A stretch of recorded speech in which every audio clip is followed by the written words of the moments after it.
रहा था, है ना। यूट्यूब पर थोड़ी प्रॉब्लम हो रही थी, हमारी वीडियो अपलोड नहीं हो रही थी, तो हमने जो है मेल किया, तो वहाँ से सॉल्यूशन निकल चुका है। अब आपको नियमित कक्षाएं मिलेंगी, ठीक है ना। आपको 24 घंटे के अंदर अंदर एक वीडियो आपको डेली अपलोड हो जाया करेगा, आप उसको देख लेना, ठीक है। तो आपकी जो परीक्षाएं हैं वो निश्चित होंगी। कुछ बच्चे कह रहे हैं कि सर जैसे कोरोना काल चल रहा है तो पेपर पीछे हटेंगे या नहीं हटेंगे। नहीं भैया, पेपर बिल्कुल भी पीछे नहीं हटने हैं, है ना। नियमित समय पर ही सभी पेपर हो जाएंगे। अब नोटिफिकेशन आने वाला है यूपीएसआई का तो और पटवारी का, तो वो भी आपको तैयार करना है, और वहाँ से भी बायोखंड से प्रश्न बहुत ज़्यादा बनते हैं। इससे पहले हमने इससे पहले हमने वायरोलॉजी पढ़ लिया है, विषाणु विज्ञान पढ़ लिया है, बैक्टीरियोलॉजी पढ़ लिया है ना, जीवाणु विज्ञान भी पढ़ लिया है।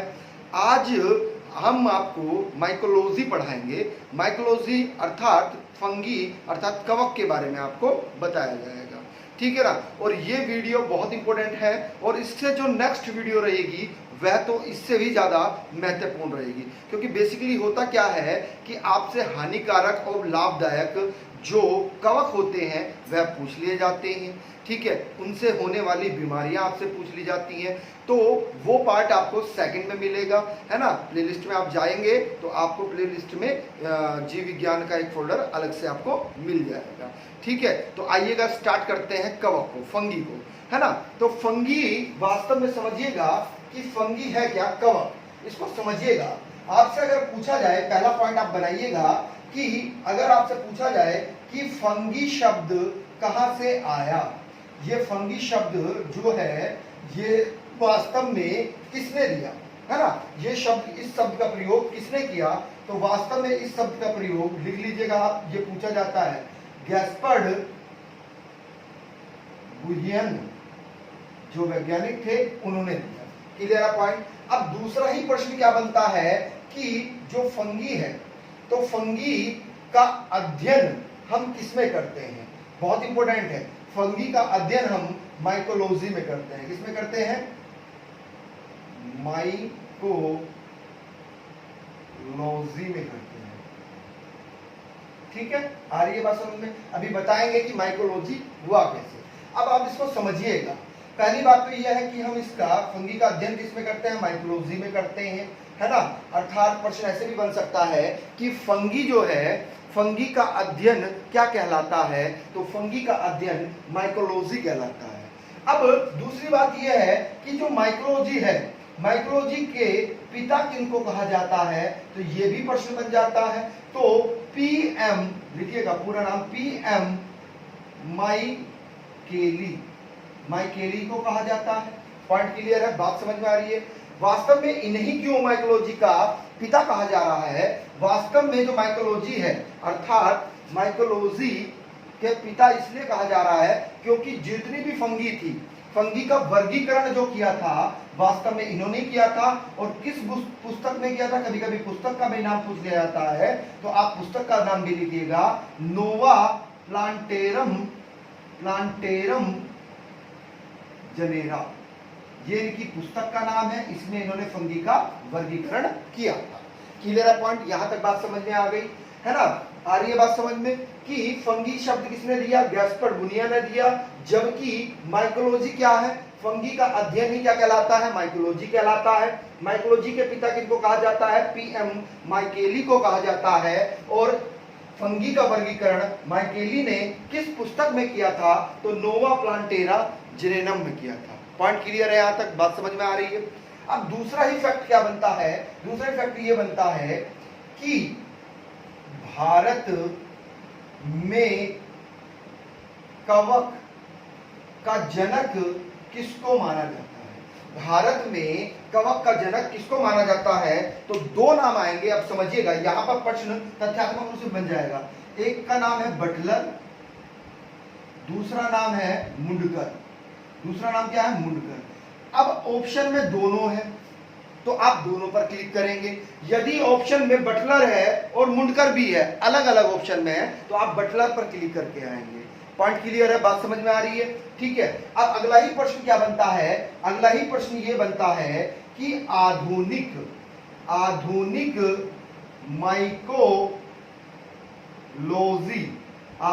माइकोलॉजी के जनक किसको कहा जाता है? तो बहुत ही इंपॉर्टेंट है, नाम लिख लीजिएगा, अंटन डी बेरी साहब को कहा जाता है। अंटन डी बेरी साहब को कहा जाता है। पॉइंट क्लियर है, बात समझ में आ रही है? अगला ही प्रश्न आपसे ये पूछा जाता है, बहुत ही इंपॉर्टेंट फैक्ट है, पूछा जाएगा कि जो फंगी है, फंगी का शरीर जो होता है, अर्थात अगर हम इसकी बात करें बॉडी की, तो इसकी बॉडी को क्या कहा जाता है? तो इसकी बॉडी को माइसीलियम कहा जाता है। क्या कहा जाता है? माइसीलियम कहा जाता है, माइसीलियम। पॉइंट क्लियर है, आ रही है बात समझ में? पॉइंट क्लियर है, बात समझ में आ रही है? इसीलिए तो माइकोलॉजी कहा गया है, इसीलिए तो क्या कहा गया है? माइकोलॉजी। ये जो माइकोलॉजी शब्द है वास्तव में किससे आया निकल के? माइसीलियम से निकल के आया है। क्लियर है? पॉइंट आ रही है बात समझ में? अब समझिएगा, जो माइसीलियम है, बिल्कुल ध्यान से समझना, माइसीलियम वास्तव में क्या है? कई सारे तंतु से बना होता है, कई सारे तंतुओं से मिलकर बना होता है। समझिएगा, अगर हम बात करें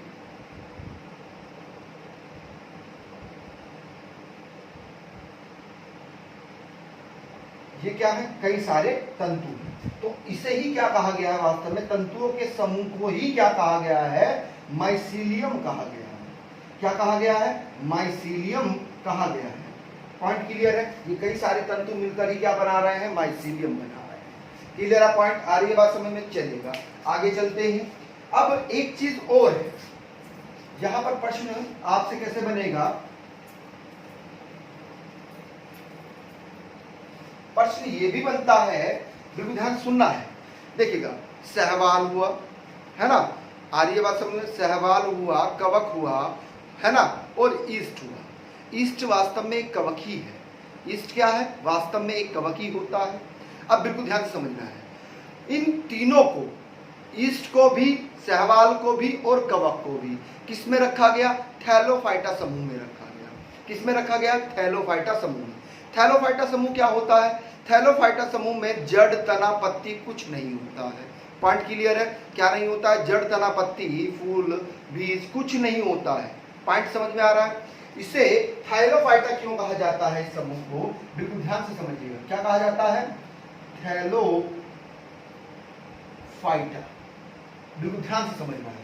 थैलोफाइटा शब्द कहां से आया? ये वास्तव में समूह का नाम है। क्या है? थैलोफाइटा। ये थैलोफाइटा शब्द ये कहां से आया है? इसको आपको समझना है। क्लियर है? पॉइंट आ रही है बात समझ में? वास्तव में जितने भी आपके फंगी होते हैं, बिल्कुल ध्यान से समझना है, जितने भी आपके क्या होते हैं? फंगी होते हैं, अर्थात कवक होते हैं, वो सब क्या होते हैं? यूकैरियोटिक होते हैं। क्या होते हैं? यूकैरियोटिक होते हैं। पॉइंट क्लियर है? बात समझ में आ रही है? अब जो इसके साथ साथ कैसे होते हैं? थैलोफाइटा। अब थैलोफाइटा क्या है वास्तव में? समझिएगा बिल्कुल ध्यान से, बिल्कुल ध्यान से समझना है। यानी कि ये बीच में से, जो ये बीच है, बीच में से ये क्या हो गया है? मोटा हो गया है। क्या हो गया है? मोटा हो गया है। यानी कि बीच में से कैसा है? जो तंतु है वह बीच में कैसा हो गया है? मोटा हो गया है। इसीलिए इसको क्या कहा गया है? थैलोफाइटा, थैले की तरह है। ठीक है। अब एक चीज और समझिएगा आप बिल्कुल ध्यान से, ये जब बीच में मोटा हो गया है, इसको थैलोफाइटा कहा गया है। वास्तव में ये जो फंगी होता है ना, जो कवक होता है, कवक कैसा होता है? असंवहनीय होता है। अब असंवहनीय का मतलब क्या होता है? यानी कि इसमें न तो जाइलम पाया जाता है, ना ही फ्लोएम पाया जाता है। जाइलम और फ्लोएम नहीं होता है, अनुपस्थित होता है। पॉइंट क्लियर है? बात समझ में आ रही है? अब इसी में ही आपका क्लोरोफिल भी नहीं होता है। क्लोरोफिल नहीं पाया जाता, क्लोरोफिल भी इसमें नहीं पाया जाता। एक मिनट होल्ड करिएगा।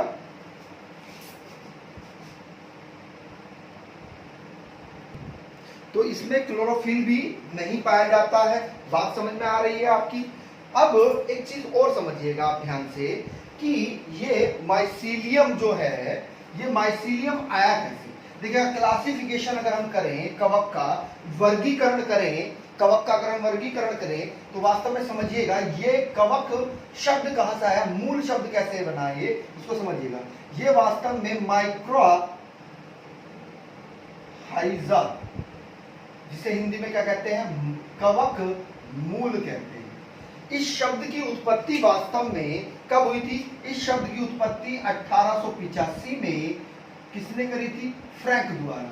किसके द्वारा, फ्रैंक द्वारा ने इसे कवक मूल नाम दिया। पॉइंट क्लियर है, बात समझ में आ रही है। अब आप समझिएगा कि ये माइक्रेजिया है जो, ये कितने प्रकार का होता है, दो प्रकार का होता है। एक होता है एंडो, एक होता है क्या, एंडो माइक्रेजिया। दूसरा क्या होता है, दूसरा होता है एक्टो। कौन सा होता है, एक्टो।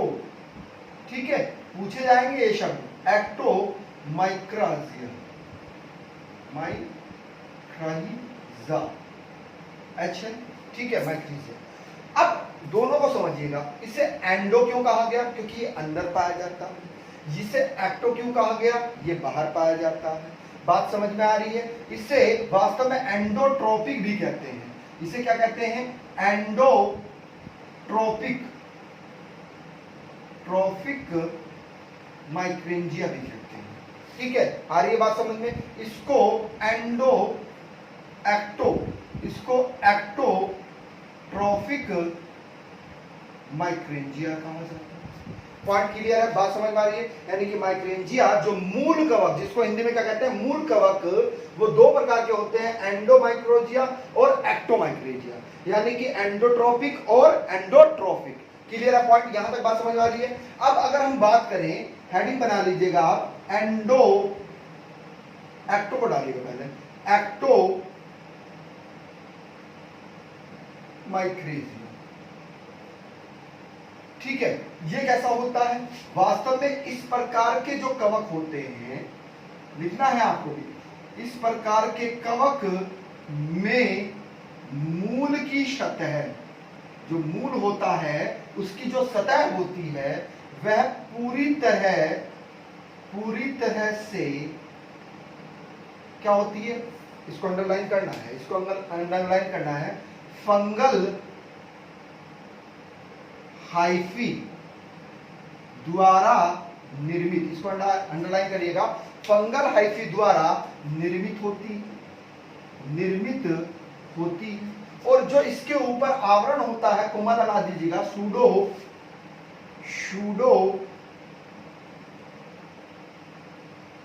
पेरेन्सेमाटूडस का आवरण से ढकी होती है। पॉइंट क्लियर है, बात समझ में। यानी कि इस प्रकार का जो कवक होता है, कवक में मूल सतह जो रहती है वो पूरी तरह से फंगल हाइफी द्वारा निर्मित होती है। अभी बताएंगे फंगल हाइफी क्या होता है, अभी डिस्क्राइब करेंगे। और सूडो परसेंटिडस के आवरण से ढकी हुई होती है। आ रही है बात समझ में। अब अगर इसका एग्जाम्पल आपसे पूछा जाए, सीधा सीधा आपसे एग्जाम्पल पूछा जाएगा कि एक्टोक्रेंजिया जो है उसका सब, एक्टोमाइक्रोक्रेंजिया जो कवक है, मूल कवक है, उसका उदाहरण कौन सा है, तो लिख लीजिएगा पाइनस। पाइनस इसका उदाहरण है।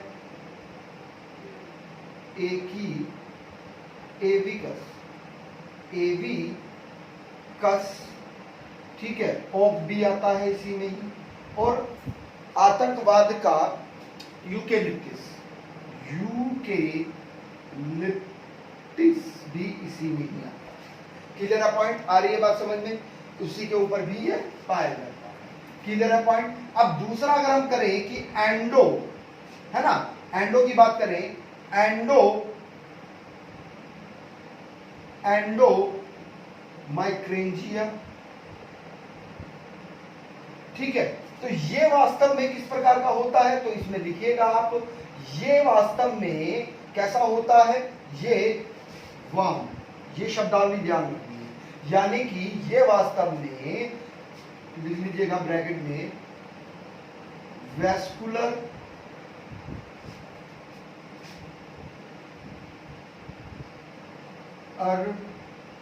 वैस्कुलर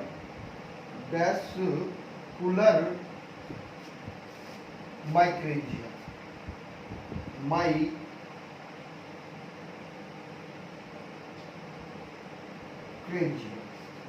ठीक है, इसको कहते हैं। ठीक है, आपसे पूछा जाएगा कि वैस्कुलर अब सेलुलर ठीक है माइक्रेंजिया किसको कहा जाता है, तो वास्तव में एंडो माइक्रेंजिया को कहा जाता है। वास्तव में ये किसका अवशोषण करता है, अगर अवशोषण की बात करें कि ये किसका अवशोषण करता है, तो ये वास्तव में फास्फेट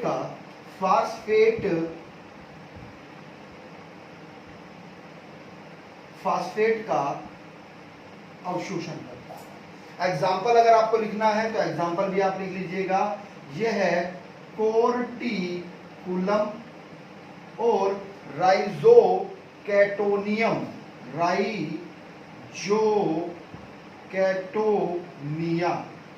ठीक है, ये क्या है, इसके एग्जाम्पल है। ये वास्तव में एक क्लास है किसकी, कवक मूल की। ठीक है, आर्य वास्तव में कवक मूल दो प्रकार के बताए हमने, एंडो माइक्रेंजिया और एक्टोमाइक्रेंजिया। एक्टो में जो आपको याद रखने वाली बात है कि ये किसके द्वारा निर्मित होता है, तो ये फंगल हाइफी द्वारा निर्मित होता है। ठीक है, और इसमें जो आवरण रहता है वह सूडो परकेमेटिया डस्ट के आवरण से ढकी हुई रहती है। जैसे एग्जांपल दिया हमने फाइनस, एविकस और ऑक यूकेलिप्टिस पर भी। ठीक है, एंडोमाइक्रेंजिया कैसा होता है, ये वास्तव में वन अर्थात वैस्कुलर है ना, अब सेलुलर, अब पूरा लिख लीजिएगा, अब सेलुलर है ना, सेलुलर माइक्रेंजिया भी इसको कहते हैं। क्यों कहते हैं, क्योंकि ये फास्फेट का क्या करता है, अवशोषण करता है। क्लियर है पॉइंट, आ रही है बात समझ में, चलिएगा आगे चलते हैं। ये तो थी क्लास की बात इसकी, बहुत सारी क्लास है, हमें सारी क्लासेस नहीं पढ़नी है, जहां से प्रश्न बनता है सिर्फ वही हमें पढ़ना है। ठीक है, सर पर टोकरी हमें नहीं रखना है, बोझ हमें सर पर नहीं रखना है।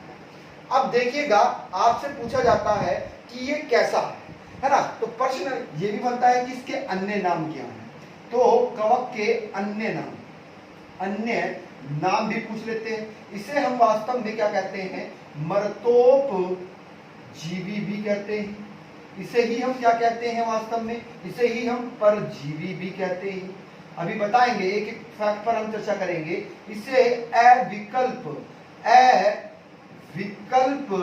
जीवी भी कहते हैं, अविकल्प परजीवी भी इसको कहा जाता है। इसे ही विविध बीजी भी कहा जाता है, विविध पोषी भी इसको कहा जाता है। क्लियर है पॉइंट, आ रही बात समझ में, पॉइंट क्लियर है। अब समझिएगा बिल्कुल ध्यान से देखिएगा, हमने आपको बताया कि कवक का अध्ययन किसमें करते हैं, कवक का अध्ययन, हम कवक का जो अध्ययन करते हैं वास्तव में वो हम माइकोलॉजी में करते हैं, माइकोलॉजी में करते हैं। अब ये वास्तव में कहाँ पाए जाते हैं, ये वास्तव में लिखिएगा कि संसार के उन, एक मिनट होल्ड करिएगा, लाइट प्रॉब्लम कर रहा है। हाँ आइएगा, यह संसार के उन जगहों पर पाया जाता है, जगहों पर पाया जाता है जहां पर जीवित या मृत कार्बनिक, इसको अंडरलाइन करना है, कार्बनिक पदार्थ पाए जाते हैं, कार्बनिक पदार्थ पाए जाते हैं। बहुत ही इंपॉर्टेंट फैक्ट है, बार बार परीक्षाओं में पूछा जाता है। कार्बनिक पदार्थ जहां पर मिलेंगे, चाहे वह जीवित हो चाहे वह मृत हो, है ना, आ रही है बात समझ में, वह ऐसे स्थानों पर ये पाए जाते हैं। जैसे हम बात करने लगे, अचार हो गया हमारा, चमड़े की जैकेट हो गई हमारी, काफी दिनों तक अगर आपने रख दी चमड़े की जैकेट या प्रेस रख दिया है आपने, तो उस पर भी कवक उग जाते हैं। अचार हो गया आपका, है ना, आप देसी भाषा में क्या बोलते हैं, फुई बोलते हैं उनको, क्या बोलते हैं, फुई, वही चीज है। ठीक है, क्लियर है पॉइंट, बात समझ में आ रही है। अब समझिएगा, आप नोट करके एक चीज लिखिएगा कि म्यूकस, चलिएगा इसको रफ कर देते हैं, लिखिएगा, आप लिखिएगा, नोट करके लिखना है, नोट करके लिखिएगा कि म्यूकस क्या है, एक प्रकार का कवक है। म्यूकस व राइजोपस, राइजोपस, इनके बारे में ज्यादा पूछा जाता है, और जो सबसे इंपॉर्टेंट फैक्ट्स है वो ये पूछा जाता है कि ये कैसे हैं। देखिएगा, इसमें लिखिएगा जिसमें, ये दो ऐसे कवक हैं जिसमें भोजन प्रविष्ट होने से पहले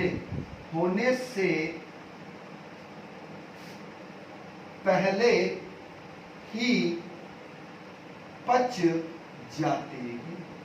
पॉइंट क्लियर है, बात समझ में आ रही है। अब दूसरा फैक्ट इसमें क्या लिखना है नोट में कि किण्वन, जो किण्वन होता है, किण्वन में जो यीस्ट है, हमने बताया कि एक प्रकार का कवक ही होता है यीस्ट भी, यीस्ट द्वारा, इसको आगे पढ़ेंगे, मिथाइल, इसको अंडरलाइन करना है, मिथाइल अल्कोहल, मिथाइल अल्कोहल को अंडरलाइन करिएगा, तथा कार्बन डाइऑक्साइड, कार्बन डाइऑक्साइड का उत्पाद होता है, बहुत ही इंपॉर्टेंट फैक्ट है। यानी कि किण्वन में ईस्ट द्वारा इथाइल अल्कोहल तथा कार्बन डाइऑक्साइड का उत्पाद होता है। ये बार बार परीक्षाओं में पूछा जाता है। अब आप हेडिंग बना लीजिएगा कि पोषण के आधार पर ये कितने प्रकार के होते हैं। तो हेडिंग बना लीजिएगा पोषण के आधार पर, हेडिंग बनाइएगा पोषण के आधार पर कवक तीन प्रकार के होते हैं। कितने प्रकार के होते हैं? तीन प्रकार के होते हैं। कौन कौन से होते हैं आइएगा पढ़ लेते हैं इनको। ठीक है, इनको क्या पढ़ लेते हैं? यह वास्तव में सहजीवी होते हैं। अब सहजीवी क्यों कहा गया इनको समझिएगा। जैसे हम बात करें, सबसे अच्छा उदाहरण क्या है? लाइकेन। क्या है? लाइकेन। लाइकेन क्यों है? लाइकेन की क्यों कहा गया इसको आप समझिएगा। जब सहवाल और कवक क्या करते हैं? एक साथ जीवन व्यतीत करते हैं, है ना, जीवन को आगे बढ़ाते हैं, तो उसी ही जीवन को क्या कहा गया है? सहजीवन कहा गया। और उन जीवों को क्या कहा गया? सहजीवी कहा गया। क्या कहा गया? सहजीवी। अब बिल्कुल ध्यान से समझना है, यहां से प्रश्न आपका बनेगा।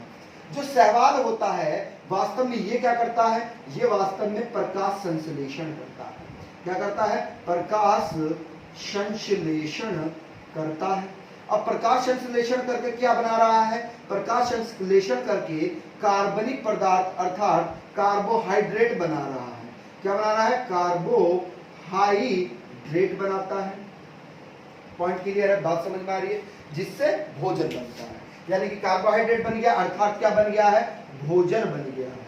अब इन्हें ऊर्जा किससे मिलेगी? कार्बोहाइड्रेट से मिलेगी। अब बिल्कुल ध्यान से समझना है आपको। जो कवक है, कवक क्या देता है? कवक वास्तव में सहजीवन में जल देता है, खनिज देता है, ठीक है, लवण देता है, ठीक है, आ रही है बात समझ में? विटामिन देता है।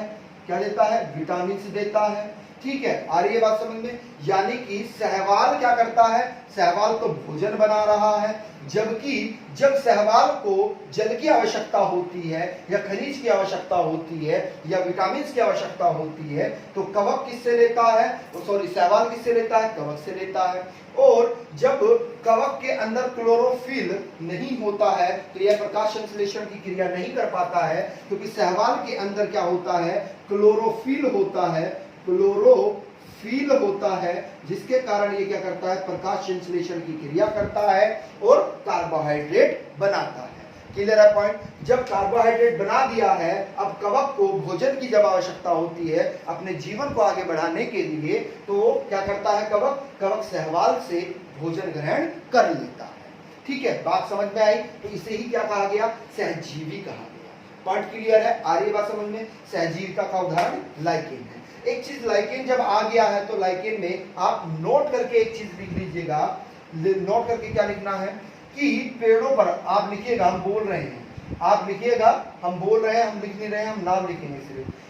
आप जैसे बोल रहे हैं ऐसे लिखिएगा। पेड़ों पर की छालों पर उगने वाला लाइकेन क्या कहलाता है? तो छाल पर, पेड़ों की छाल पर उगने वाला लाइकेन क्या कहलाता है? कैस्ट्रेकिल्स, कैस्ट्रेकिल्स कहलाता है। क्या नाम क्या आया? बिल्कुल ध्यान समझिएगा। पेड़ों की छाल पर उगने वाला लाइकेन क्या कहलाता है? कैस्ट्रेकिल्स लाइकेन कहलाता है। पॉइंट क्लियर है? बात समझ में आ रही है? ये भी परीक्षाओं में पूछा जाता है। क्लियर है पॉइंट? अब दूसरा प्रकार क्या होता है? जो दूसरा प्रकार है वह वास्तव में परजीवी होता है, पैरासाइट। अब परजीवी क्या है? यानी कि परजीवी क्या करता है कि जीवित ऊतकों यानी कि टिश्यू जो होते हैं ऊतकों से भोजन प्राप्त करता है। बहुत बात समझ में आ गई। लेकिन जो परजीवी कवक होते हैं वे वास्तव में क्या होते हैं? वे हानिकारक होते हैं। क्या होते हैं? हानिकारक होते हैं। बात समझ में आई कि नहीं आई आपके? क्यों हानिकारक है उसको समझिएगा आप। अब जीवित ऊतक अर्थात टिश्यू से भोजन ले रहे हैं तो उन्हें कहीं ना कहीं नुकसान पहुंचा रहे हैं। और अगर आपसे एग्जाम्पल भी इसमें पूछ लिया जाए तो आप एग्जाम्पल भी लिख लीजिएगा। पैक्सेनिया, ठीक है, पैक्सेनिया इसका बहुत बड़ा उदाहरण है जो बार बार परीक्षाओं में पूछा जाता है। दूसरा भी अगर आप लिखना चाहते हैं तो आस्टिलाडो, ये भी क्या है? ये भी एक प्रकार का कवक है जो किसको दर्शाता है? जो परजीवी को दर्शाता है। पॉइंट क्लियर है? दोनों याद रखने हैं, आपसे एग्जांपल में पूछा जा सकता है। तीसरा क्या होता है? मर्तोपजीवी होते हैं। क्या होते हैं? मर्तोपजीवी होते हैं। अब ये मर्तोपजीवी का मतलब क्या है? यानी कि जो सड़े गले, जो मर गए हैं, जो मरने के बाद में क्या हो गए हैं? मरकर सड़ गल गए हैं, सड़ गले कार्बनिक पदार्थों से क्या करते हैं? अपना भोजन प्राप्त करते हैं। सड़े गले कार्बनिक पदार्थों से क्या कर रहे हैं? अपना भोजन प्राप्त कर रहे हैं, तो उन्हें क्या कहा गया? मर्तोपजीवी कहा गया। तो ऐसे कवक कौन कौन से हैं, है ना? आप लिख लीजिएगा, कभी कभी परीक्षाओं में ये पूछ लिए जाते हैं एग्जाम्पल भी, तो इनको भी आपको याद रखना है। देखिएगा, राइजोपस हो गया पहला, तो है ना, ये कैसा है? मर्तोपजीवी कवक है। दूसरा कौन सा हो गया? बहुत ही ज्यादा इंपॉर्टेंट है, पेनिसिलियम, बहुत ही इंपॉर्टेंट है, बार बार परीक्षाओं में पूछा जाता है, पेनिसिलियम नोटेटम, है ना? पेनिसिलियम नोटेटम बहुत इंपॉर्टेंट है, बार बार परीक्षाओं में पूछा जाता है। तीसरा अगर हम बात करें तो मर्सेला भी क्या है? वह भी मर्तोपजीवी कवक होता है। अब पेनिसिलियम जब आ गया है तो थोड़ा सा इसके बारे में आप समझ लीजिएगा। इससे इंपॉर्टेंट फैक्ट एक और बनता है कि पूछा जाता है कि पहली एंटीडोट यानी कि एंटीबायोटिक, लिख लीजिएगा आप, एंटीबायोटिक जो दवाई बनी थी वह वास्तव में एक सहवाल से ही बनी थी, और कवक से बनी थी, और उस कवक का नाम क्या था? पेनिसिलियम नोटेटम था। अब दवाई का भी अगर आपसे नाम पूछ लिया जाए तो वह दवाई कौन सी थी? तो वह दवाई पेनिसिलिन थी। कौन सी दवाई थी? पेनिसिलिन। पॉइंट क्लियर है? बात समझ में आ रही है? यानी कि जो पहली एंटीबायोटिक हमारी दवाई बनी थी वह किससे बनी थी? एक कवक से बनी थी जिसका नाम क्या था? पेनिसिलियम नोटेटम था, और उसी से ही क्या दवाई बनी? उसी से ही पेनिसिलियम दवाई बनी, पेनिसिलिन। क्लियर है पॉइंट? बात समझ में आ रही है? पेनिसिलिन दवाई किससे बनी थी? पेनिसिलियम नोटेटम से बनी थी। क्लियर है? ये बात हो गई आपकी इसके आधार पर, पोषण के आधार पर 3 प्रकार के। अब हमने कहा था अविकल्पिक, यानी कि जब तक उनको भोजन मिलता रहेगा, है ना, तब तक उस जीव के साथ या उस ऊतक के साथ वे बने रहेंगे, उस कार्बनिक पदार्थ के साथ बने रहेंगे। जब उनको नहीं मिलता है उससे भोजन तो वह उसको छोड़ देते हैं, यानी कि उनके पास बहुत सारे विकल्प होते हैं, है ना? आ रही है बात समझ में? चलिएगा, विविध पोषी इसलिए कहा गया कि कहीं से भी भोजन ग्रहण कर लेते हैं। आइएगा, अब अगला फैक्ट समझिएगा। हम बात कर रहे थे किसकी? हमने थोड़ी देर पहले ही आपको बताया था कि जो कवक होता है, कवक की जो बॉडी होती है, उसे हम क्या कहते हैं? उसे हम माइसीलियम कहते हैं। तो माइसीलियम कैसा होता है? हेडिंग बना लीजिएगा, माइसीलियम। माइसीलियम हेडिंग बना लीजिएगा, यहां से प्रश्न आएगा, है ना? आ रही है बात समझ में? यहां से प्रश्न आएगा, बहुत इंपॉर्टेंट फैक्ट है, ठीक है, आइएगा। तो माइसीलियम कैसे होते हैं वास्तव में? माइसीलियम वास्तव में बहु केंद्रीय होते हैं और ये वास्तव में पट रहित होते हैं। क्या होते हैं? पट रहित। अब आप कहेंगे कि सर ये क्या है? अभी थोड़ी देर पहले हमने एक चीज आपको बताई थी कि वास्तव में जो एक्टोडर्म है ना, एक्टोडर्म माइक्रेंजिया था, वह वास्तव में पूरी तरह, जो उसकी पूरी तरह से सतह बनी हुई थी, वह किससे बनी हुई थी? फंगल हाइफी से बनी हुई थी। किससे? Fungal hyphae. तो अब आप समझिएगा बिल्कुल ध्यान से कि अब 5P जो है वास्तव में, बिल्कुल ध्यान से समझना एक एक फैक्ट, क्योंकि यहां से प्रश्न हमेशा बनता आया है और बनता रहेगा। तो थोड़ा सा पहले आप इसको समझ लीजिएगा, थोड़ा 5P हम आपको हाइफी के बारे में भी थोड़ा बता देंगे, चलिएगा, है ना? आइएगा, हाइफी क्या है वास्तव में? अभी थोड़ी देर पहले हमने बताया कि जो कवक होता है, कवक की जो बॉडी होती है, उसे ये क्या कहा जाता है? हाइफी कहा जाता है। अब जो ये हाइफी होता है, ये दो प्रकार के होते हैं, या तो होता है पट रहित होता है, अभी बताएंगे पट रहित क्या होता है, या फिर क्या होता है? पट युक्त होता है। अब देखिएगा, बिल्कुल ध्यान समझिएगा, ये क्या है भाई? ये वास्तव में माइसीलियम है। क्या है? माइसीलियम। Clear point? आ रही है बात समझ में? ये क्या है वास्तव में? ये कई सारे तंतु मिलकर क्या बना रहे हैं? माइसीलियम बना रहे हैं। क्या बना रहे हैं? माइसीलियम बना रहे हैं। Clear point? आ रही है बात समझ में? अब वास्तव में इनके अंदर क्या है? बहुकेंद्रिक, यानी कि बहुत सारे क्या है? केंद्रक हैं। बहुत सारे क्या है? केंद्रक हैं। बात समझ में आई कि नहीं आई? यानी कि इनके अंदर क्या है? बहुत सारे केंद्रक हैं और इनके अंदर पट्टियां नहीं है। अगर हम बात करें पट युक्त क्या होगी? ये तो हो गई पट रहित हो गया। अगर हम करें बात पट युक्त की, तो वो किस तरह की संरचना में होंगी? वह वास्तव में खंडों के रूप में टूटी हुई होगी। इसके रूप में? वास्तव में खंडों के रूप में टूटी हुई होगी। हम बात करें तो यहाँ पर एक पट ये बन गया, एक पट ये बन गया, है ना? एक पट ये बन गया, एक पट ये बन गया, एक पट ये बन गया, है ना? तो ये क्या है? ये भी वास्तव में पट, जो ये खंड बने हुए हैं, यही क्या है? वास्तव में पट। आ रही है बात समझ में? ये अंदर इसके क्या है? ये इसके अंदर केंद्र। बात समझ में आई कि नहीं आई? वास्तव में आप बिल्कुल ध्यान से समझिएगा, बिल्कुल ध्यान से समझना है, ये फैक्ट इंपोर्टेंट बनेगा आपका। हाइफी से प्रश्न बनता है, इसको हाइफी या हाइपी कहते हैं। क्लियर है? जो पट रहित होते हैं वह वास्तव में कैसे होते हैं? बहुकेंद्रीय होते हैं। क्या होते हैं? बहुकेंद्रीय होते हैं। Clear point? आ रही है बात समझ में? लेकिन जो हाइफी पट कैसे होते हैं? पट युक्त होते हैं। ये वास्तव में एक केंद्रीय या द्विकेंद्रीय, एक केंद्रीय या द्विकेंद्रीय होते हैं। एक केंद्रीय या द्विकेंद्रीय, यानी कि दो केंद्रक होंगे या फिर एक केंद्रक होगा इनके अंदर। आ रही है बात समझ में? पॉइंट क्लियर है यहाँ तक? चलिएगा आगे चलते हैं। अब एक चीज, माइसीलियम चल रहा है, तो माइसीलियम के बारे में हम पढ़ रहे हैं।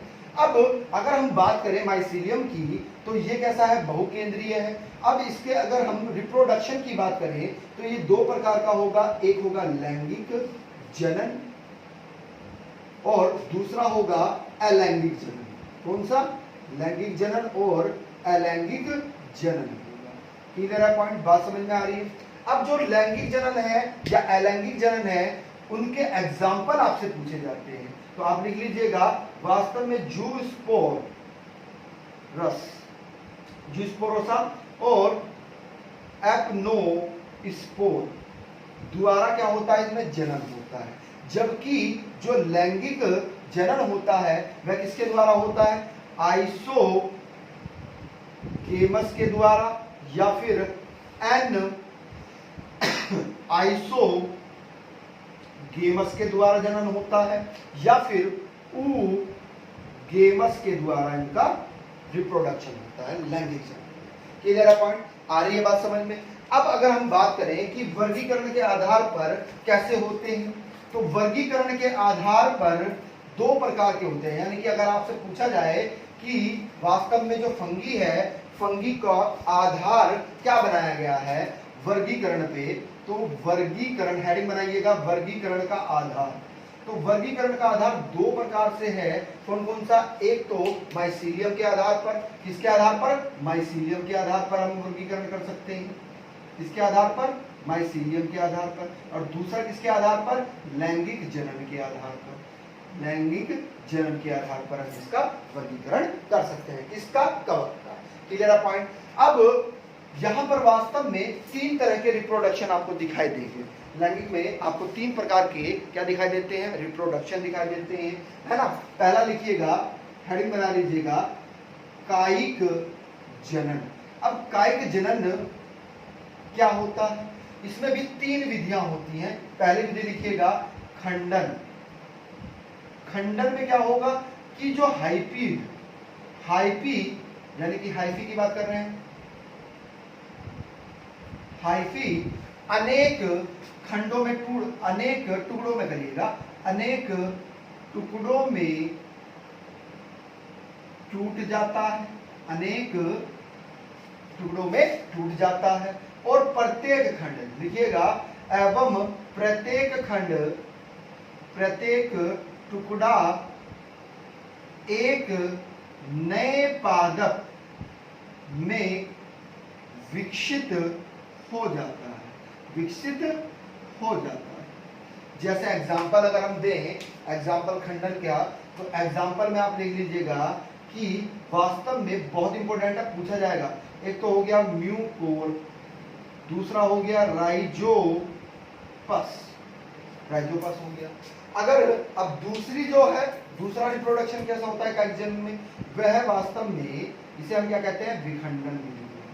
विखंडन द्वारा होता है। तो विखंडन में क्या होगा? लिखिएगा कि दो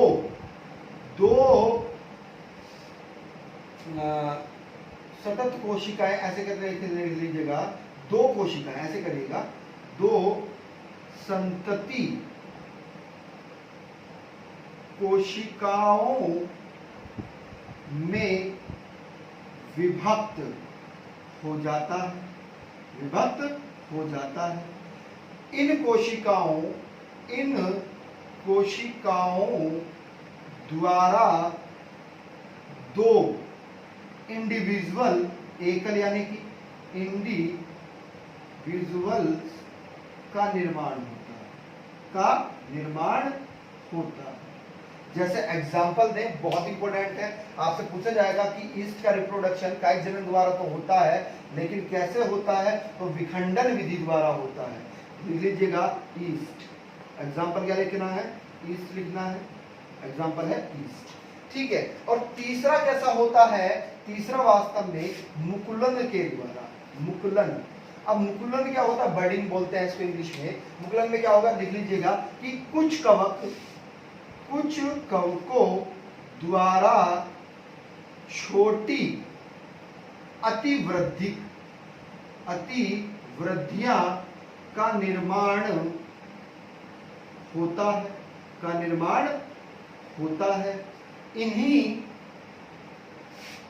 बर्ड्स को, जो वृद्धि हुई है उन्हें क्या बोला गया? बर्ड्स बोला गया। जो छोटी छोटी वृद्धि हो गई है उन्हें क्या बोला गया? बर्ड्स कहते हैं, बर्ड्स कहते हैं। ये वास्तव में पितरक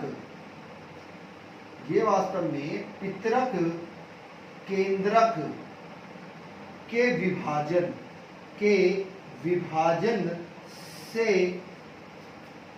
पुत्रिक केंद्रक प्राप्त करती है। पॉइंट क्लियर है? इसको समझिएगा, चलो डायग्राम से समझ लीजिएगा। देखिएगा होगा क्या वास्तव में। अब ये बर्ड्स के रूप में आ जाएगा। किसके? बर्ड्स के, यानी कि आगे हम समझाएंगे, अभी अलैंगिक जनन के साथ आपको डायग्राम में समझा देंगे, ठीक है। देखिएगा दूसरा अलैंगिक जनन, है ना। तो अलैंगिक जनन कैसा होता है? हेडिंग बना लीजिएगा, अलैंगिक जनन। कवकों में लैंगिक, अलैंगिक और कायिक तीनों में से प्रश्न बनता है ना, बार बार। तो आप हेडिंग बनाइएगा अलैंगिक जनन। अब अलैंगिक जन्म में क्या हो रहा है कवक में, तो वास्तव में लिखिएगा कि कुछ समय बाद क्या होगा भाई, जो बर्ड्स बनी थी ना हमारी, क्या बनी थी, बर्ड्स बनी थी, जो अतिवृद्धि हो गई थी, फूल गई थी, क्लियर है, बर्ड्स अलग हो जाती है, एक नए जीव का निर्माण करती है। बहुत इंपॉर्टेंट है, इसका भी एग्जांपल क्या है, इसका भी एग्जांपल ईस्ट ही है, इसका भी एग्जांपल क्या है, ईस्ट, यानी कि ईस्ट, हिंदी में ऐसे लिखा जाता है। क्लियर है पॉइंट, आ रही है बात समझ में। अभी विखंडन में हमने ईस्ट बताया था, मुकुलन में हमने बर्डिंग आपको पढ़ाया था, तो अब आप समझिएगा बिल्कुल ध्यान से डायग्राम में, यानी कि वास्तव में ये क्या है, ये आपकी पितरक शैल, ये न्यूक्लियस हो गया, ये मटेरियल भरा हुआ है, कोशिका द्रव्य, ठीक है, तो ये क्या है वास्तव में, पितरक कोशिका, क्या है, पितरक कोशिका। अब पितरक कोशिका में हुआ क्या कि वास्तव में एक अतिवृद्धि हो गई है, क्या हो गई है, एक अतिवृद्धि हो गई है, ये क्या हो गया है, अधिक वृद्धि, ठीक है, आ रही है बात समझ में, क्लियर है पॉइंट। अब वास्तव में यहां पर हुआ क्या कि एक अलग कोशिका, ये बिल्कुल ध्यान से समझिएगा, अब हुआ क्या कि एक अलग से ही ये बर्डिंग बन गई है, यानी कि जो वृद्धि हुई वास्तव में इसे क्या बोला गया, बर्ड्स बोला गया, क्या बोला गया, बर्ड्स बोला गया, है ना, आ रही है बात समझ में। अब ये क्या हुआ, एक अलग से ही संरचना में आपको दिखाई देगा, क्लियर है पॉइंट, बात समझ में आ रही है। यानी कि अलैंगिक जनन जो होता है वास्तव में वह बीजाणु ओ का निर्माण करती है, यानी कि अलैंगिक जनन में किसका निर्माण हो रहा है, बीजाणुओं का निर्माण हो रहा है, स्पोर्स का निर्माण हो रहा है ना, और ये वास्तव में कैसा होता है, प्रश्न बनता है, समसूत्री विभाजन द्वारा होता है, समसूत्री विभाजन द्वारा होता है। पॉइंट क्लियर है, बात समझ में आ रही है। हेडिंग बना लीजिएगा लैंगिक जनन, हेडिंग बना लीजिएगा लैंगिक जनन, ठीक है, हमने कायिक जनन भी पढ़ लिया है, लैंगिक जनन भी, अलैंगिक जनन भी पढ़ लिया है, हेडिंग बनाइएगा अलैंगिक जनन के बाद में लैंगिक जनन। अब लैंगिक जनन क्या होता है, इसमें क्या प्रतिक्रियाएं होती हैं, आइए समझ लेते हैं।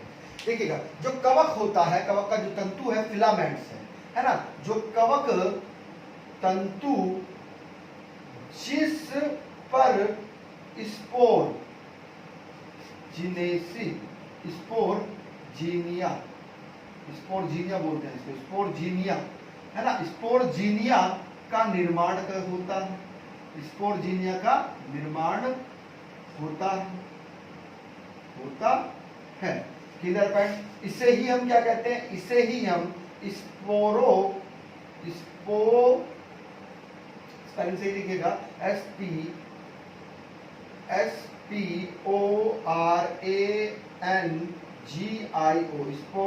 स्पोरोजिनोफोर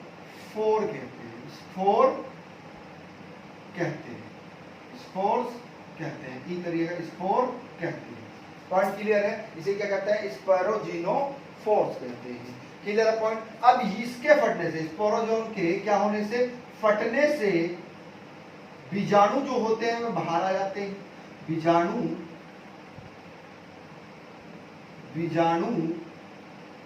बाहर निकलते हैं और एक कवक तंतु का निर्माण होता है, एक कवक तंतु का निर्माण होता है। फंजाई जो है ना, फंगस, एक को क्या कहेंगे, फंगस कहेंगे, बहुत सारे को क्या कहेंगे, फंगी कहेंगे, ध्यान रखिएगा, क्लियर अपॉइंट। इसकी संरचना आप समझिएगा, ठीक है, कहना क्या चाह रहा है ये, वास्तव में ये क्या है, एक कवक, ये क्या है, एक कवक है ना, इसके अंदर क्या है ये वास्तव में, स्पोरजीनियम,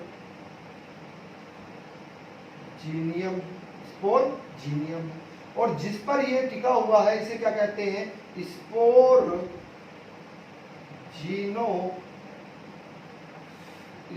कहते हैं, ठीक है, स्पोर कहते हैं। अब होगा क्या कि ये वास्तव में क्या होता है, ये फट जाता है, सब यहाँ पर क्या हुआ, ये वास्तव में क्या हुआ, फट गया, यानी कि जो इसके अंदर स्पोर थे वे क्या हो गए, वे बाहर निकल के आ गए। जब ये फट गया है, तो ध्यान समझिएगा, जब ये फट गया है तो अब क्या हुआ, स्पोर बाहर आ चुके हैं। इसी क्रिया को क्या कहा गया, स्पोरानेजियो स्पोर कहा गया। क्लियर पॉइंट, आ रही है बात समझ में। अब वास्तव में क्या हो गया है, इनका अंकुरण हो गया है। अंकुरण क्या होता है, आपने देखा होगा जब आप चने या कोई दाल भिगो के काफी दिनों तक रख देते हैं और उसको कपड़े में बांध देते हैं या उसको पानी उसमें से निकाल देते हैं, तो उसके अंदर हरा हरा बीज निकलना शुरू हो जाता है सॉरी तो उसे ही क्या कहा जाता है, अंकुरण। तो अब अंकुरण शुरू हो गया है, और अंकुरण शुरू होने के बाद क्या होता है, अंकुरण शुरू होने के बाद एक नए माइसीलियम का निर्माण हो जाता है। किसका, माइसीलियम का निर्माण हो गया। ये क्या है, माइसीलियम का निर्माण हो गया। अब माइसीलियम से क्या बना, दोबारा से आपका कवक। Clear point. तो ये क्या था, ये लैंगिक रिप्रोडक्शन था इसका। क्लियर पॉइंट, आ रही है बात समझ में। अब कुछ फैक्ट्स भी है इसके बारे में जो पूछे जाते हैं, है ना। इस कुछ फैक्ट्स हैं जो पूछे जाते हैं, आप उसको भी इसमें ही पेन डाउन कर लीजिएगा, है ना। हम लिख रहे हैं, आप लिखिएगा कि पूछा जाता है कि जो फंगी है, लिखिएगा फंगी जो है, फंगी में जो सेल वॉल होती है, यानी कि कोशिका जो भित्ति होती है, वह किसकी बनी होती है, तो वह वास्तव में काइटिन की बनी है। ये काइटिन क्या है, एक प्रकार का प्रोटीन है। कैसा है, एक प्रकार का प्रोटीन होता है काइटिन। अब अगला ही फैक्ट आपसे जो पूछा जाएगा वह यह पूछा जाएगा, जो फंगी है अर्थात जो कवक है, वह किसका भोजन संग्रह करता है, यानी कि जो भोजन संग्रह करता है वह किस रूप में करता है, तो भोजन संग्रह यह वास्तव में ग्लाइकोजन के रूप में करता है, ग्लाइकोजन के रूप में। पॉइंट क्लियर है, बात समझ में आ रही है। ये बहुत इंपॉर्टेंट फैक्ट है। अगला फैक्ट लिखिएगा, आपसे पूछा जाता है कि रिप्रोडक्शन कितने प्रकार का होता है, तो तीनों हमने पढ़ा दिया आपको, कायिक जनन, है ना, और अलैंगिक जनन और लैंगिक जनन। यानी कि जो इसमें क्या होता है, रिप्रोडक्शन होता है, जो जनन क्रिया होती है वह कितने प्रकार की होती है, एक तो होती है कायिक जनन, दूसरी कौन सी होती है, दूसरी होती है लैंगिक जनन जो हमने पढ़ ली है, और तीसरी कौन सी होती है, अलैंगिक जनन, अलैंगिक जनन। क्लियर है पॉइंट। अब एक फैक्ट आपसे और पूछे जाते हैं, क्या पूछा जाता है कि वास्तव में जो कवक व सहवाल, कवक व सहवाल का सहजीवन है, उसे क्या कहा जाता है, तो उसे लाइकेन कहते हैं। उसे क्या कहते हैं, लाइकेन कहते हैं। अगला ही फैक्ट पूछा जाएगा कि बहुत इंपॉर्टेंट है, ये बार बार परीक्षा में पूछा जाता है भाई, लाइकेन वाला। और दूसरा जो हम बता रहे हैं कि कवक वह बड़े पेड़ों की जो जड़ होती है, जड़ का सहजीवन क्या कहलाता है, यह भी माइकोराइजा कहलाता है। बहुत इंपॉर्टेंट है, पूछा जाता है। अगला फैक्ट समझिएगा कि जो गोबर के ऊपर, लिखिएगा, गोबर पर उगने वाले कवक को क्या कहा जाता है, तो गोबर के ऊपर उगने वाले कवक को कैरीटोनोफिलिस कहा जाता है, कैरीटोनोफिलिस कहा जाता है। अगला फैक्ट समझिएगा। अगला फैक्ट क्या है, आपसे पूछा जाता है कि नाखूनों तथा बालों में उगने वाले कवक को क्या कहा जाता है, तो इसे वास्तव में सॉरी एक मिनट देखिएगा, समझिएगा। वास्तव में गोबर पे उगने वाले जो कवक होते हैं उन्हें क्या कहा जाता है,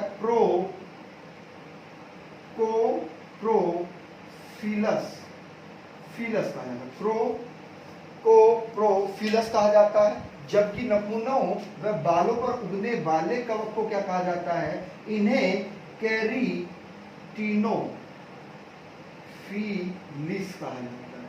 ठीक है, आ रही है बात समझ में? हाँ, ये थोड़ा सा वो हो गया था, नोट कर लीजिएगा, बहुत इंपॉर्टेंट है कि गोबर पर उगने वाले कवक को क्या कहा जाता है? तो प्रोफिलस कहा जाता है। जबकि नाखूनों व बालों पर उगने वाले कवक को क्या कहा जाता है? तो केराटिनोफिल्स कहा जाता है। पॉइंट क्लियर है? बात समझ में आ रही है? तो अगर आपको लेक्चर अच्छा लगा हो तो लाइक और कमेंट के माध्यम से आप हमें बताइएगा। जो नए व्यूअर्स हैं, जिन्होंने चैनल को सब्सक्राइब नहीं किया है, वो हमारे चैनल को भी सब्सक्राइब कर लीजिएगा। ठीक है, आपको नियमित कक्षाएं मिलती रहेंगी। और नेक्स्ट वीडियो आपकी बहुत ही इंपॉर्टेंट है, जो परीक्षाओं में बार बार पूछे जाती है, वह भी प्रश्न वहां से भी भर के आपको प्रश्न मिलेंगे। ठीक है, तो ठीक है, अब हम विराम चाहते हैं, रात के 2 बजे हो गए हैं। ठीक है, थैंक यू।